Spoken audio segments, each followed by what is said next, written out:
Shalom, selamat pagi jemaat GSJ Agape Jogja.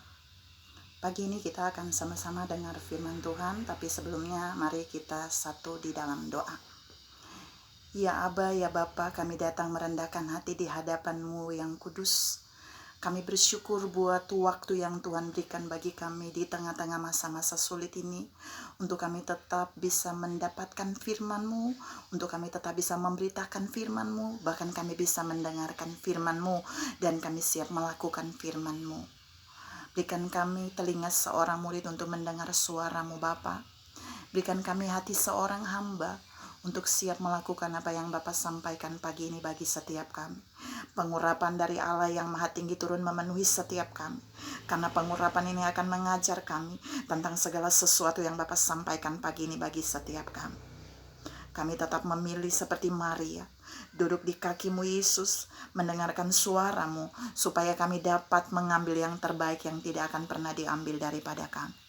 Ambil alih pemberitaan firman ini Roh Kudus, agar ketika firman dilepaskan, firman ini akan sungguh-sungguh dipahami.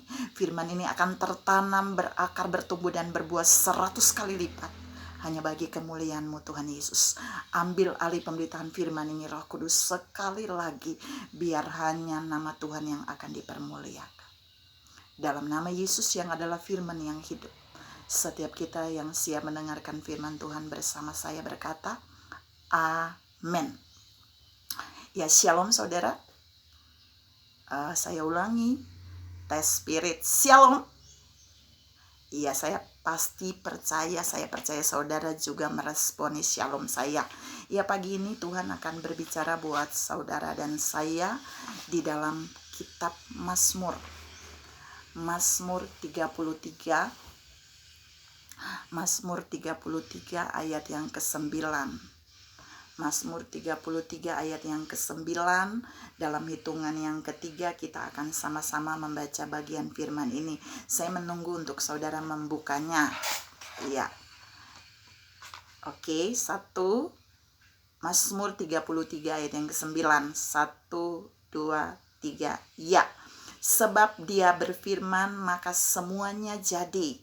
Dia memberi perintah maka semuanya ada.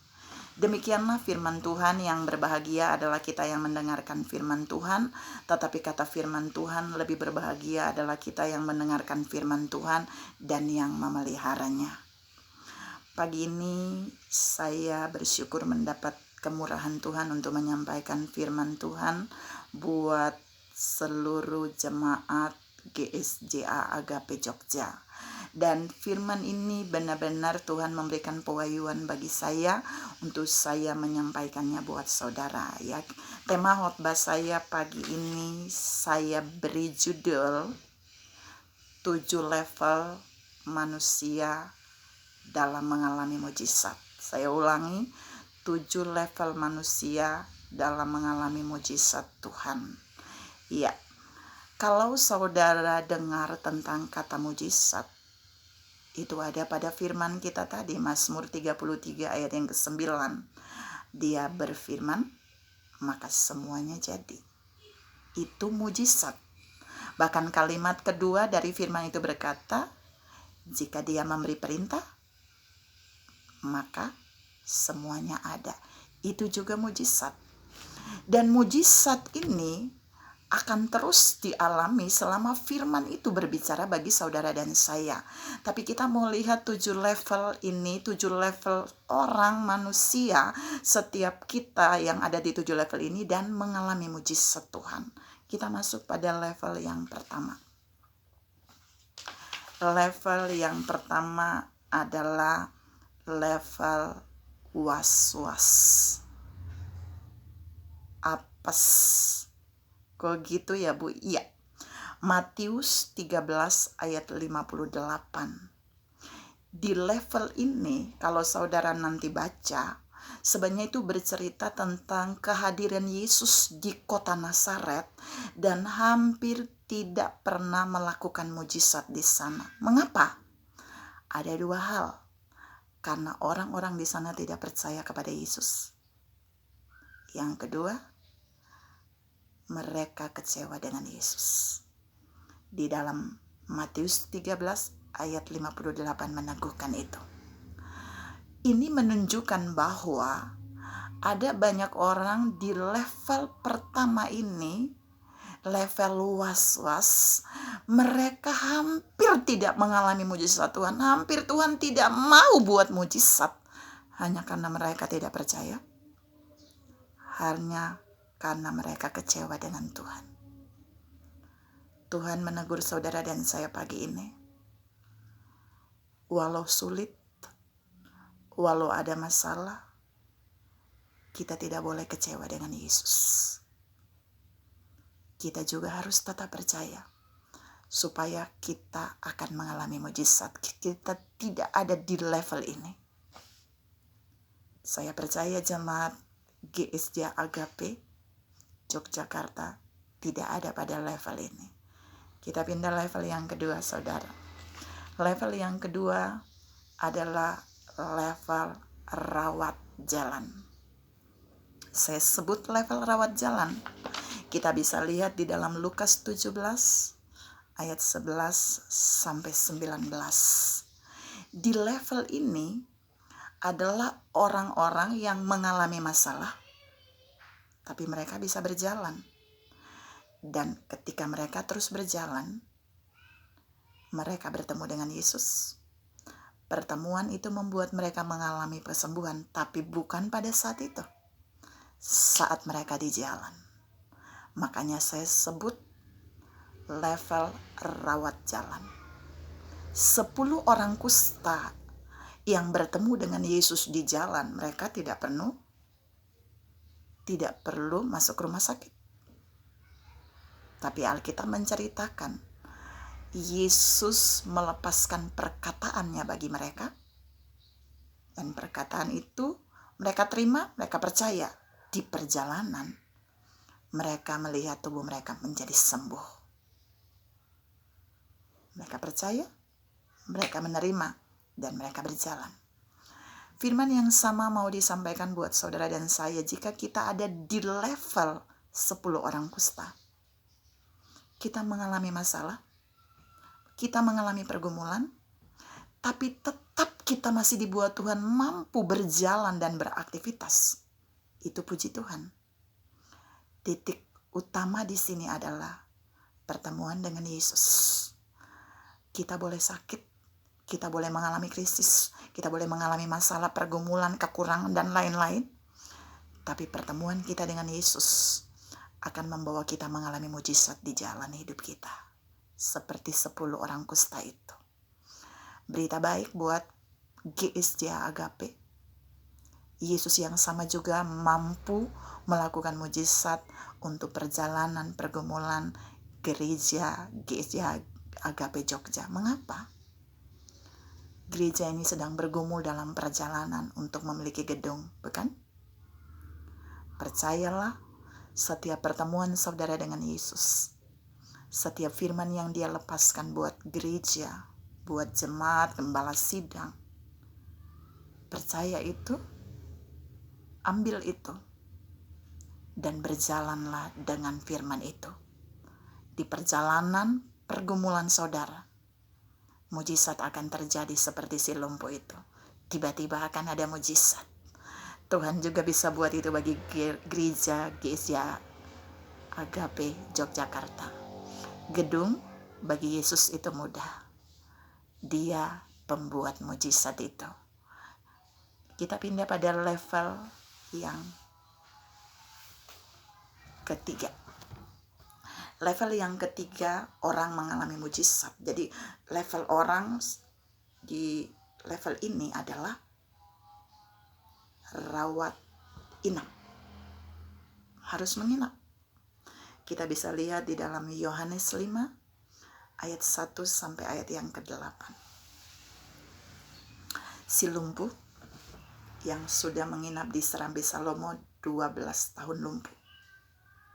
Makanya saya sebut rawat inap. Di level ini, dia bertahun-tahun tidak mengalami mujizat. Tapi dia baru akan mengalami mujizat ketika sang pembuat mujizat itu mendatanginya. saudara dan saya harus tahu, seringkali Allah juga mengizinkan saudara dan saya bergumul untuk satu pergumulan yang membutuhkan waktu bertahun-tahun. Tapi kita tidak boleh pesimis, karena Sang Pemberi jawaban mujizat itu akan mendatangi kita. Seperti Yesus mendatangi si lumpuh yang 12 tahun, dan dia bilang, mau kamu sembuh? Berarti Yesus tahu dia sakit. Dan Yesus pun melakukan itu. Saudara-saudara yang saya kasih dalam Tuhan Yesus Kristus, GSJA Agape Jogja juga sedang bergumul dengan gereja, gedung gereja, bertahun-tahun. Walaupun saya tidak tahu itu berapa tahun. Tapi percayalah, jika Sang Pembuat Mujizat itu mendatangi GSJA Agape Jogja, itu berarti dia siap melakukan mujizat. Waktu dia mendatangi si lumpuh, Alkitab menunjukkan bahwa dia tidak membuat mujizatnya besok, tapi dia membuat mujizatnya saat itu juga. Datangi dia seperti apa yang saudara mau. Buat dia mendatangi saudara, bukan datangi dia ya, buat Yesus mendatangi saudara. Buat Yesus tertarik untuk menyapa saudara. Karena jika dia menyapa saudara, dia mendatangi saudara, dia tahu apa yang saudara perlu. Mungkin bukan saja gereja GSJA Agape bergumul dengan gedung gereja, tapi jemaat juga sedang bergumul dengan keluarganya, bergumul dengan pekerjaannya, bergumul dengan pelayanan, bergumul dengan keuangan, bergumul dengan kesehatan. Tidak usah takut. Sang Pembuat Mujizat itu mampu mendatangi saudara. Dan ingat, dia datang tidak dengan tangan hampa, tapi dia membawa jawaban untuk mujizat dari doamu. Dia membawa jawaban untuk memberi mujizat bagi pergumulanmu. Kalau saudara bergumul tentang sakit, mujizatnya adalah kesembuhan. Kalau saudara bergumul tentang uang, mujizatnya juga uang. Dan kalau saudara bergumul tentang gedung gereja yang permanen, mujizatnya pasti gedung gereja yang permanen. Saudara-saudara yang saya kasih dalam Tuhan Yesus Kristus, kita tidak usah melihat kelemahan si lumpuh 12 tahun ini. Tapi yang kita mau lihat, di level dia sudah 12 tahun rawat inap, Yesus sanggup memberikan mujizat. Saat ini, saudara sedang rawat inap dalam pergumulan apa? Ingat, Yesus sanggup membuat mujizat itu. Kita pindah pada level berikutnya. Level berikutnya adalah level kritis. Itu level yang keempat adalah level kritis. Level kritis ini kita bisa baca di dalam 1 Raja-Raja 17 ayat 7 sampai dengan ayat 16. Itu berbicara tentang kisah janda di Sarfat dengan anak perempuannya yang ada pada masa kritis dari makanannya. Alkitab berkata dia langsung curhat kepada Elia ketika Elia mau minta rotinya dibuatkan terlebih dahulu bagi Elia. Dia bilang hari ini dia punya persediaan, ini bahasa saya, ini persediaan terakhir bagi dia. Ketika dia dan anaknya makan, maka besok mereka akan mati. Janda ini ada di level kritis untuk mengalami mujizat Tuhan. Banyak kali, sadar atau tidak sadar, saudara dan saya juga ada di level ini. Sudah level terakhir yang kita punya. Dan mujizat tidak ada tanda-tandanya akan datang. Tapi janda ini punya 2 rahasia untuk dia mengalami mujizat di level kritis ini. Dia punya bagian yang pertama. Janda ini melakukan satu hal yang pertama adalah dia percaya pada perkataan firman yang disampaikan oleh Elia untuk memberikan dia terlebih dahulu. Barulah Tuhan akan membuat tepung dan minyak dia tidak akan pernah habis. Percaya atau tidak? Jika saudara dan saya ada pada posisi janda itu, kita meragukan pernyataan Elia. Tapi janda ini percaya. Dan hal kedua yang dilakukan janda ini di level kritis ini adalah dia taat dan menabur. Ini yang mau saya sampaikan buat saudara. Di saat dia punya bagian terakhir dan tidak akan ada apa-apa lagi, di saat masa sudah kritis, ekonominya amburadul, dia harus menabur bagi Elia. Dan hasilnya janda ini mengalami mujizat Tuhan yang spektakuler.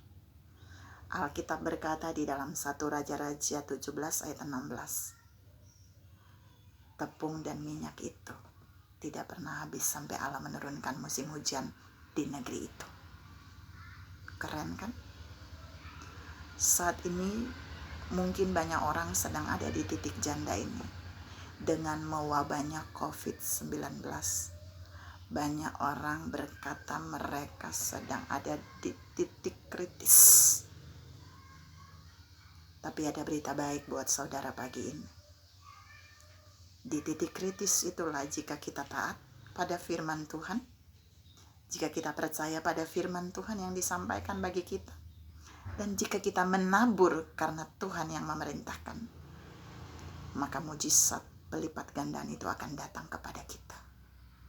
Kalau janda ini mengalami mujizat pelipat gandaan dari tepung dan minyaknya sampai Allah kembali menurunkan hujan di negeri itu, maka saudara dan saya pun akan mengalami.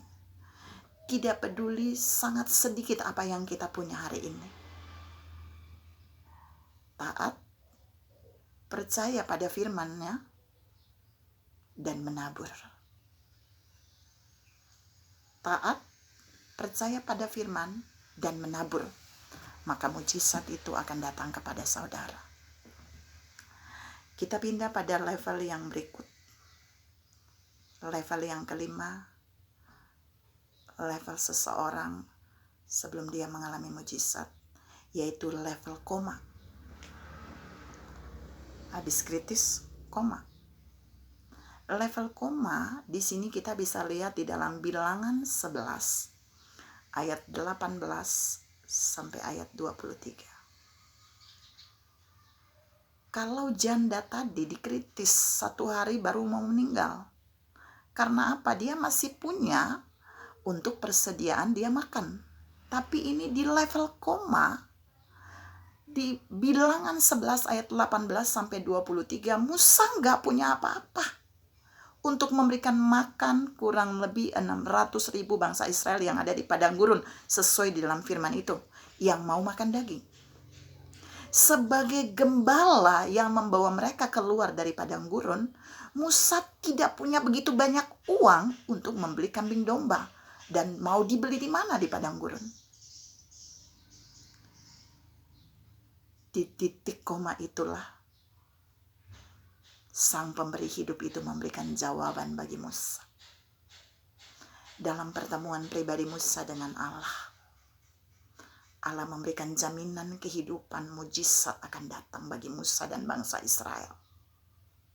Allah berjanji bahwa dia akan menjawab Musa untuk Musa bisa memberikan makan bangsa Israel dengan daging. Musa masih ragu-ragu. Terbukti di dalam ayat-ayat itu Musa bilang, berapa banyak kambing domba harus dihabiskan untuk memberi makan bangsa Israel? Pikiran Musa tidak sama dengan pikiran Allah. Kenapa? Udah koma. Tidak ada jalan keluar.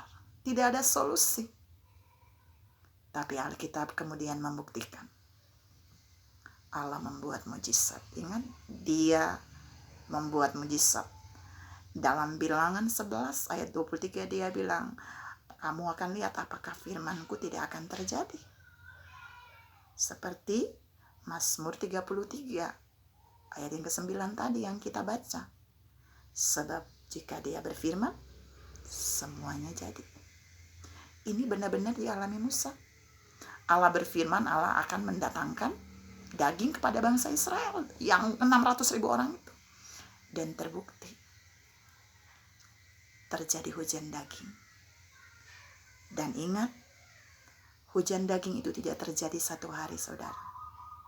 Tapi Alkitab dalam pembacaan itu di dalam Bilangan 11 itu menuliskan Musa dan bangsa Israel bisa melihat dan mengalami hujan daging selama 1 bulan. Dahsyat kan? Tuhan mau meneguhkan saudara dan saya hari ini.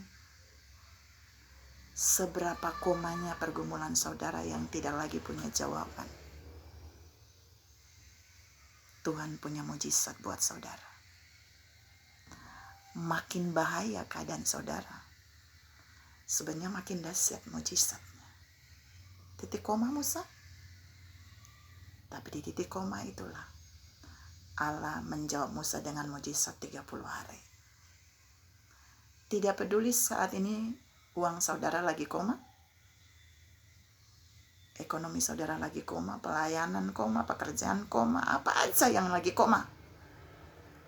Jangan takut. Allah bisa mendatangkan hujan mujizat itu bagi saudara dan saya. Seperti dia menjawab Musa di padang gurun. Kita pindah level yang ke-6. Level yang ke-6 adalah level sakit tanpa gejala. Wow. Iya. Ini hikmat yang Tuhan kasih buat saya menuliskan firman ini dan menyampaikannya buat saudara.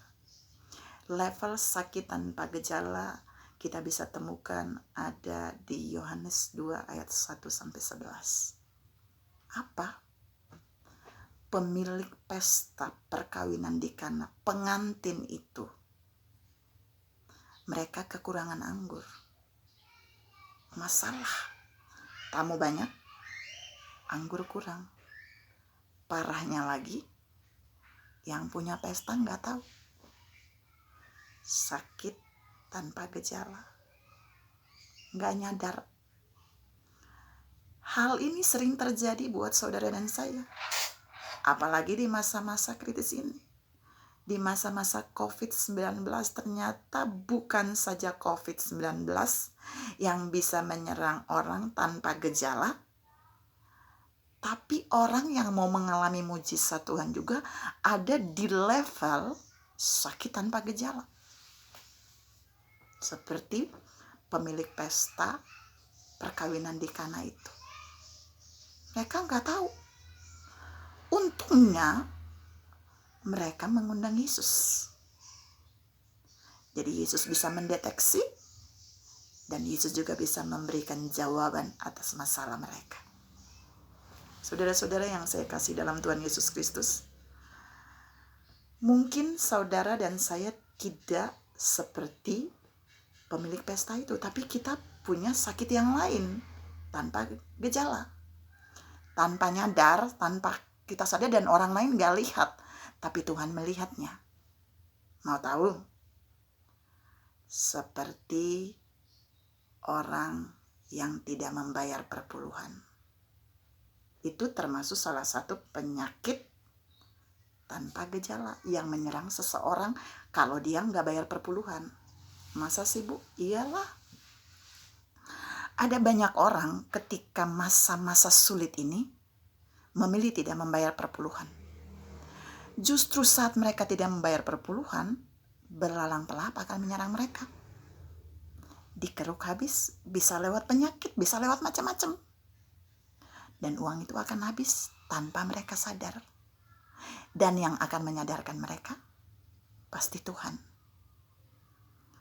Saudara percaya atau tidak, sekalipun masa-masa kritis ini kita alami, masa-masa sulit ini kita alami, berkat Allah di surga itu nggak pernah mengalami kebangkrutan. Uang Tuhan di surga itu nggak pernah berkurang. Semua berkat Allah di surga itu pasti akan bisa tercurah bagi saudara dan saya, selama kita melakukan kewajiban kita bagi Tuhan.